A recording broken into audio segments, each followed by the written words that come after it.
In the quiet aftermath of a love that chipped away at her soul, Maya Reyes sits alone, piecing together the fragments of who she used to be.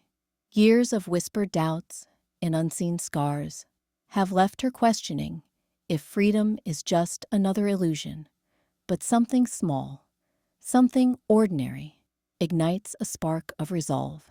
As the light fades on another ordinary day, she decides to speak her truth into the lens, unraveling the threads of a story that begins with betrayal and blooms toward redemption. The camera's lens catches Maya in soft afternoon light. The camera's lens catches Maya in soft afternoon light, her face framed by the rumpled curtains of her small apartment window. She's perched on a worn stool, knees tucked close, hands fidgeting with the hem of her sweater. The footage is handheld, intimate, like a secret whispered to a friend. She leans forward, eyes locking onto the lens, voice steady but threaded with exhaustion. It was the nail polish that did it. Ridiculous, right? The final straw in a drawer full of broken promises. She pauses, exhaling slow, as if the memory weighs on her chest. Noah had come home late again, reeking of that cologne he knew I hated, the one that always meant he'd been somewhere else, with someone who didn't question him. I was in the kitchen, trying to salvage dinner, my hands shaking as I painted my nails. Just something normal, you know. A tiny act of pretending we were okay. Crimson red, chipped at the edges already. Her gaze drifts to the window behind her, locked tight against the city breeze. The latch gleams, dully, unyielding, like the habits she'd built around him. He stormed in, accusing me of paranoia, of making everything about me. But it wasn't paranoia. It was the exhaustion, the bone-deep kind that seeps into your dreams. Years of tiptoeing around his moods, apologizing for my own needs. I remember dropping the polish bottle. It shattered on the tile, red, streaking everywhere, like blood from a wound I couldn't see. And in that moment, staring at the mess, I felt empty, drained dry, not angry, not even sad anymore. Just done. She rubs her arms as if chasing away a chill. The camera zooms slightly, capturing the flicker in her eyes, tiredness cracking open to something sharper. I packed a bag that night, didn't say goodbye, just left the key on the counter and walked out into the rain. People say leaving is the hard part, but admitting you're depleted, that it's not weakness to save yourself, that's the real fight. The relationship wasn't love. It was a trap I built myself, one excuse at a time. And now, looking back, I wonder, how do I shut that door for good without forgiving the woman who stayed so long? Her voice firms, a quiet resolve settling in.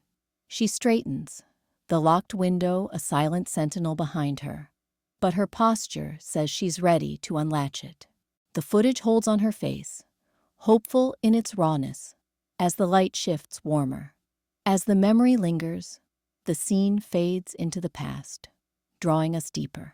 The camera drifts, handheld and unsteady, pulling us into the haze of memory.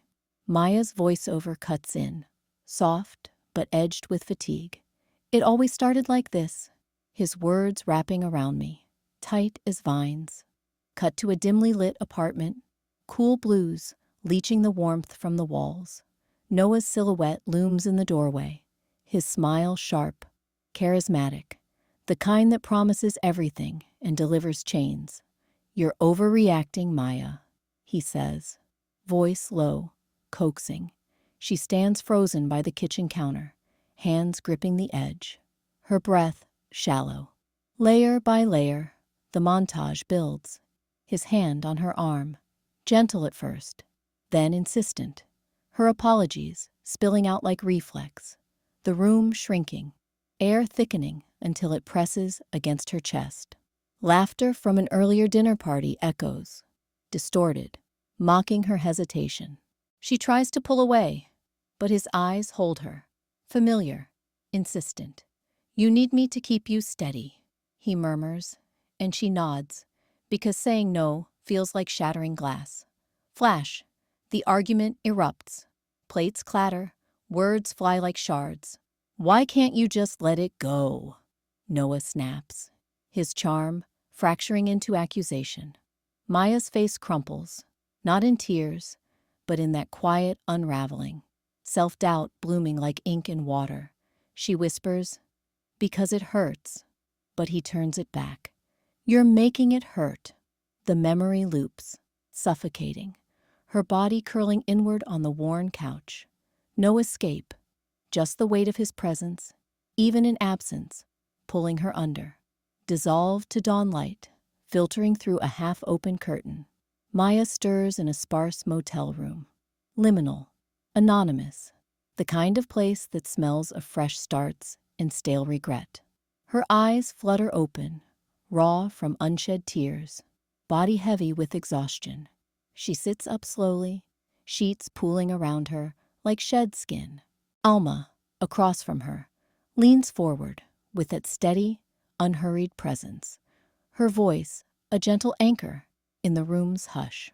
"Let's try something simple today," Alma says, sliding a plain notebook across the low table between them. Its cover is unadorned, leather-bound, but Maya eyes it like a trap. "Just write one truth about what you need right now. No judgments. It's a space to ground yourself, to name the line between caring for others and losing yourself in it." Maya's laugh is sharp, defensive, cutting through the air. "Right? Like that's going to fix anything. What if I put it down and it just proves how broken I am? How weak?" Her voice cracks on the last word, the fear coiling tight in her chest. Admitting needs feels like handing over power, like cracking open the door to all the shame she's buried. The notebook sits there, innocent, demanding she choose. Hide behind the old walls of blame or step into the vulnerability. Alma doesn't flinch, her gaze warm but firm. "It's not about being strong or weak, Maya. It's about being honest. You're not obligated to be the perfect survivor. Start small. What do you need today?" The room holds its breath. Maya's hand hovers, then retreats to her lap. Resistance surges. Quick words could brush this away. Blame Noah. Blame the world. But Alma waits, a safe harbor, framing the silence as permission. Slowly, tentatively, Maya reaches for the pen. The notebook opens with a soft creak, pages blank and waiting. Her choice. Let go of control, just a little. The pen scratches faintly at first, hesitant strokes. The line between care and sacrifice. "I gave everything to feel seen, but now I need space to breathe without apology." The words blur slightly as she writes, emotion shifting from the knot in her throat to a cautious thaw in her chest. Not resolution, but a micro shift. Self-forgiveness peeking through like dawn light. Alma nods, voice soft. "There it is. That's where healing starts." Maya closes the notebook, holding it against her like a fragile shield. Can she keep writing, keep naming those needs, without the world rushing in to silence them? The question lingers, unanswered, as the pen's ink dries. Inspired by this small step, Maya seeks out broader connections. The camera lingers on Maya's face, soft light filtering through the community center's wide windows, her fingers twisting a worn notebook edge. She's here, in Jordan's circle, but feels like an outsider peeking through fog, listening as voices weave stories of escape. Doubt coils in her chest, heavy as the guilt that followed her out the door from Noah. These women, these survivors, they speak of love, reclaimed, spaces carved from silence. One says, "I started with a single no, to his calls, to my own apologies." Another nods, Mine was dancing alone in the kitchen, feeling the room expand without him shrinking it. Cut to Jordan, mid-story. Her laugh, warm against the circle's murmurs. After I left, I walked at dawn, not running from shadows, but toward light I forgot was mine. The group leans in, sharing nods, small rituals blooming in their words. A locked drawer for old letters, a shared meal without strings. Maya watches, her breath shallow. Their victories sting, not a race she's losing, but mirrors to her own raw edges. Am I strong enough? The fear whispers, her wound throbbing against their healed lines. Pain isn't just hers, it's a chorus, yet theirs lifts into something lighter, reframed, intercut. Candid interviews flicker on a screen nearby, handheld footage, raw and real. A stranger's voice, steady. Love caged me, but I picked the lock with questions. For myself, first. Another, eyes bright. Joy crept back in walks, in saying yes to mornings alone. Alma sits beside Maya, her hand a gentle anchor, not pulling, but present. See? Care doesn't demand everything, she murmurs. Jordan catches Maya's eye across the circle, smiles. Solidarity, not pity. The montage quickens, faces overlapping, laughter threading doubt. Maya shifts, the notebook open now, pen hovering. These voices echo, pain as start, not end. Inspiration stirs, tentative, like the first pink streak at dawn. She imagines it then, her own sunrise walk, feet on dew-kissed path, the world unfolding without apology. Not yet, but possible. Can their steps grant her permission to dream her own? The circle hums on, light growing. Yet even as hope builds, a trigger pulls her back. Maya's hand trembles as she grips the edge of the kitchen counter, the afternoon light slanting through the half-open blinds like hesitant fingers. The phone buzzes once, sharp and insistent, shattering the fragile quiet she's built this week. She glances down, heart already quickening. Noah's name glows on the screen, the message popping up unbidden. Missed you today. Can we talk? I get it now. Anxiety floods her chest, a cold wave crashing against the warmth of her morning coffee. It's been 2 months since she left, since she packed her things in the dead of night and drove away from their shared apartment, the one that once felt like a cage disguised as home. But here it is, that pull, the old script demanding she respond, smooth things over, prove she's still the good one who doesn't burn bridges. Society whispers it too. Women like her should forgive, should give second chances, or risk being labeled bitter, unlovable. What if ignoring him makes her the villain? What if this silence erodes the last thread of her humanity? She picks up the phone, thumb hovering over the keyboard. The screen's glow casts shadows on her face, illuminating the note-like text as if it's a relic from a past life, etched in pixels that demand her attention. Her breath hitches, doubt coils tighter.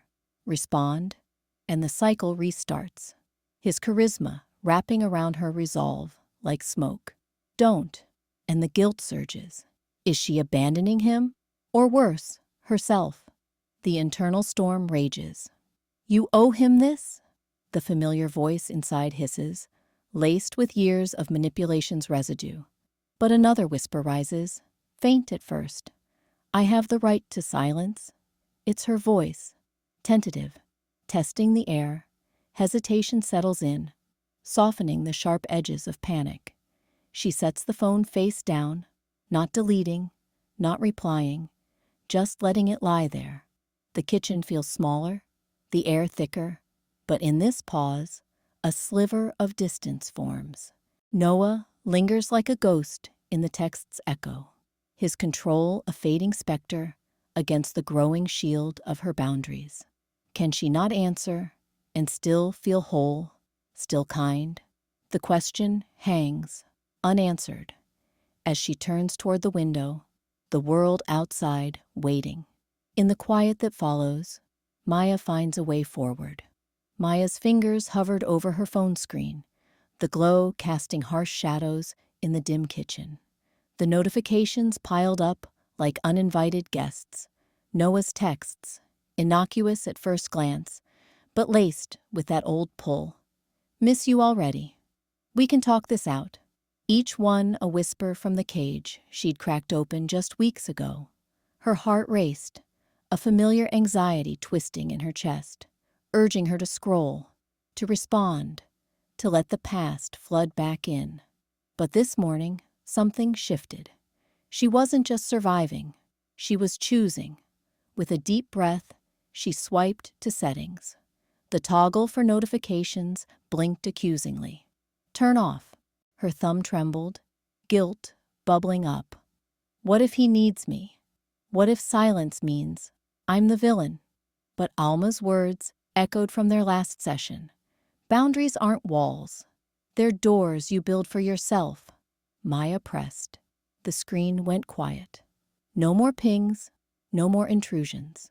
She set the phone face down on the counter, a small rebellion that felt seismic. The sky outside was still bruised with night, but the first hints of dawn streaked the horizon. She slipped on her jacket, laced up her sneakers, and stepped out into the cool air. No plan, no companion, just her. The city streets lay hushed, the world not yet awake. Her feet carried her toward the park, each step pulling her away from the echo of Noah's voice in her head. Anxiety clung like morning mist, whispering doubts. You're alone now. Is this freedom or just emptiness? Can you really start the day without his shadow and not feel like you're betraying something sacred? As she reached the path, winding through the trees, the sun crested, painting the leaves in gold. Warmth touched her face, soft and unyielding. She paused, breathing in the quiet, the rustle of wind, her own steady pulse. No guilt crashed in. Instead, a gentle tranquility settled, like the first sip of tea after a long night. This was her time, reclaimed in the hush of sunrise. The walk stretched on, not a race, but a ritual, each stride weaving distance from the old noise and threading her closer to the woman she was remembering how to be. In that luminous silence, she wondered if limits could heal as much as they protected. This breakthrough carries her into deeper sharing. The circle of chairs huddled in the dim glow of the community center.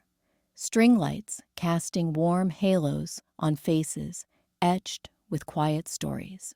Maya sat cross-legged on hers, notebook clutched like a shield, the air thick with the scent of chamomile tea and unspoken weights.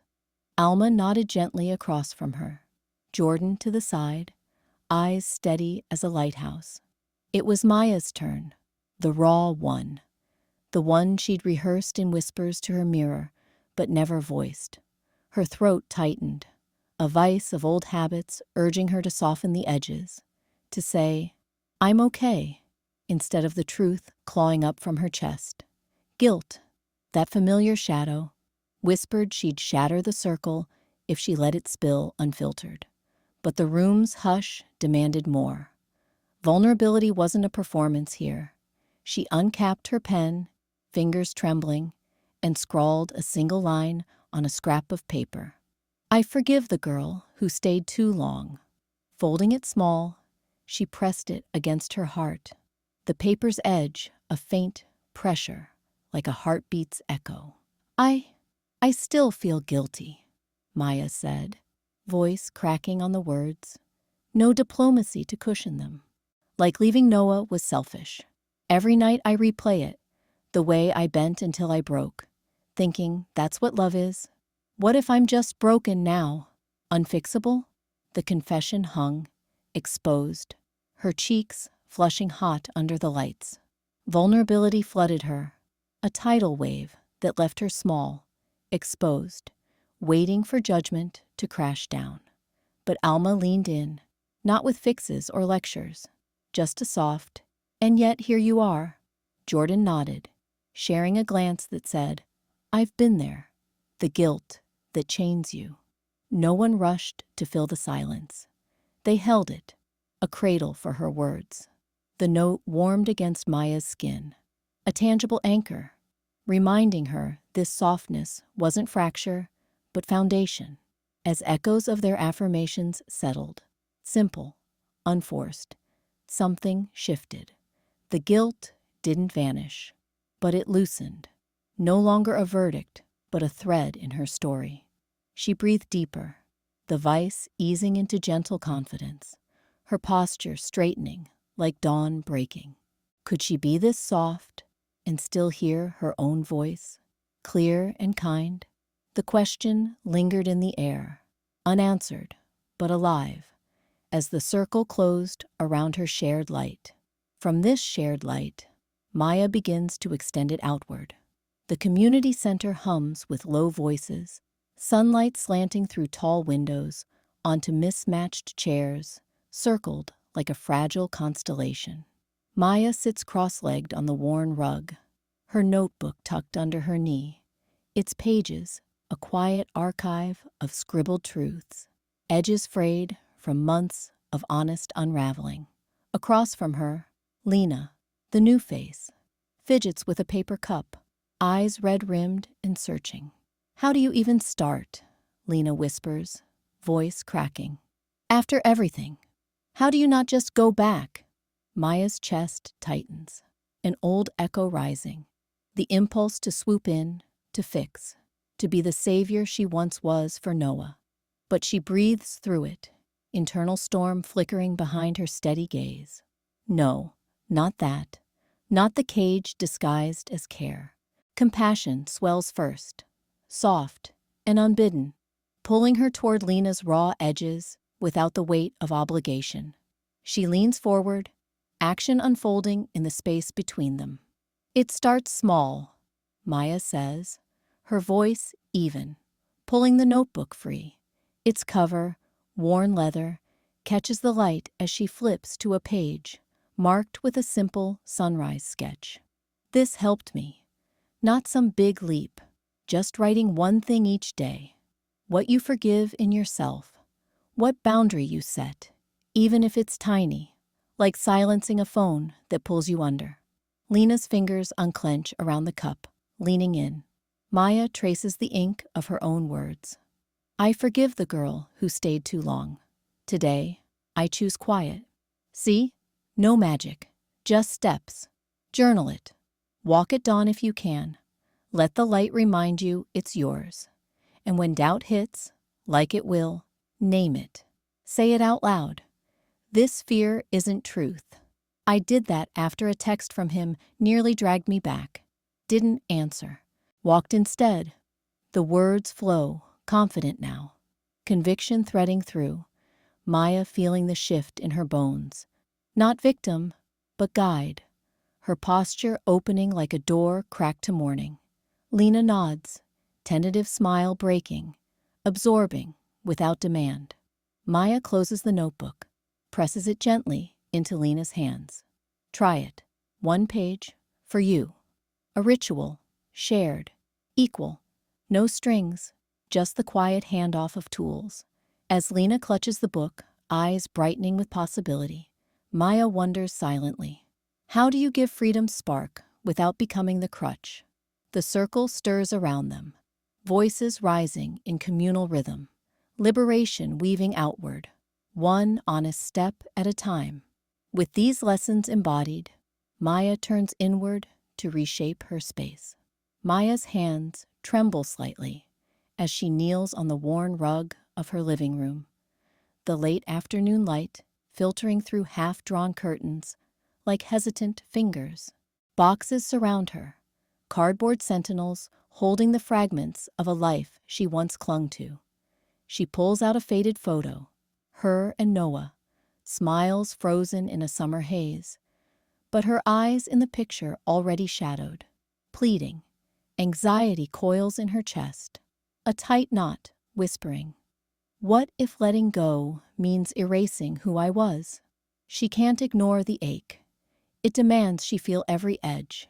She sorts methodically, the action grounding her racing thoughts. Old letters from Noah spill out next.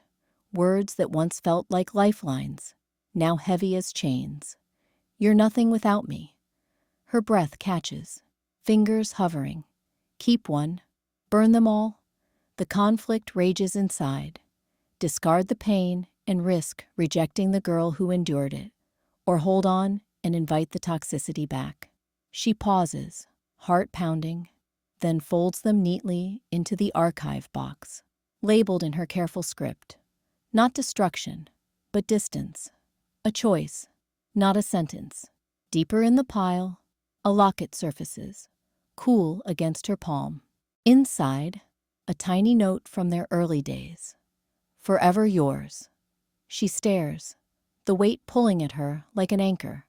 But then, from the corner of her eye, her notebook catches the light, the one Alma suggested, filled with forgiveness scribbles.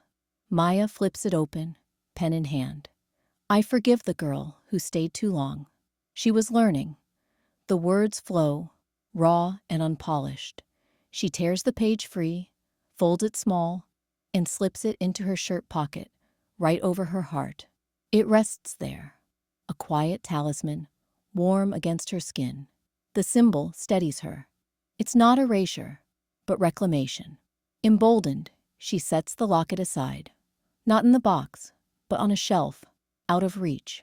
Now the new items, a small stone from her first sunrise walk, smooth and sun-warmed, symbolizing those solitary dawns where breath came easier. A jar of wildflowers from Jordan's community garden, petals vibrant against the muted past. She arranges them on the windowsill, pushing open the locked pane beside it. Air rushes in, fresh and unbidden. As she steps back, the room shifts. Less cluttered, more hers. The anxiety ebbs into a tentative lightness, like dawn breaking. A knock at the door. It's Lena, the new face from Jordan's circle, dropping off a borrowed book. Her eyes widen at the transformed space. It feels equal, like freedoms for all of us now. Maya nods, the note against her heart pulsing with possibility. How does one pack the past without losing the light it taught her to chase? The question lingers as Maya exhales, the boxes sealed, the future unfolding.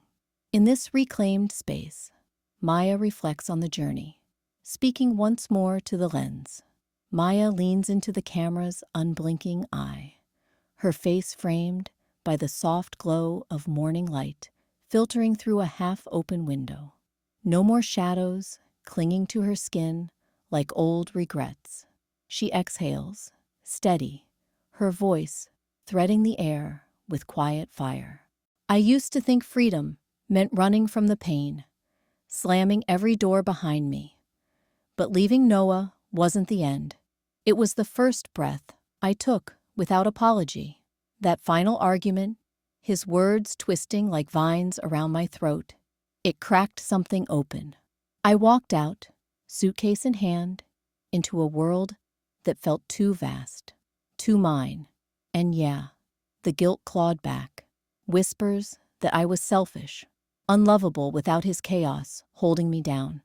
Part of me still scans the room for his approval, waiting for permission to exist on my own terms. Her eyes flicker, a momentary tightness in her jaw, the internal tug-of-war visible, the old cage rattling against her resolve. But she straightens, words gaining momentum. No tremor now. Alma showed me how to journal the hurt, to name it without letting it name me. Jordan's circle, those raw stories from survivors like us, reminded me I'm not alone in this rebuild. We traded small rituals, a locked window pried open, letting light in instead of locking it out. And those sunrise walks, God, they're my anchor. I'd step out before dawn, feet on cool pavement, watching the sky bleed pink and gold. No rush, no one's gaze but the horizons. Each step whispered, This is yours. Determination hardens her gaze, then softens into something radiant, a confidence that lights her from within, spilling over like that dawn. She smiles faintly, not performative, but earned. Forgiveness isn't a grand forgiveness for him. It's for me. Boundaries aren't walls. They're the gentle lines I draw to protect this joy I'm reclaiming. Turn off the notifications when the past buzzes. Choose the quiet over the storm. I've thanked Alma for her steady hand, Jordan for the laughter in our wins, and all you new allies who've shown up in my life, mutual and open-hearted. Now, I'm the guide, not the ghost. She pauses, leaning closer, voice warm, inviting. Start small, wherever you are. Grab a notebook, scribble one truth you owe yourself. Walk toward your own sunrise. What does your freedom sound like? Spoken out loud? The lens holds her there, the question hanging, unanswered, in the luminous air.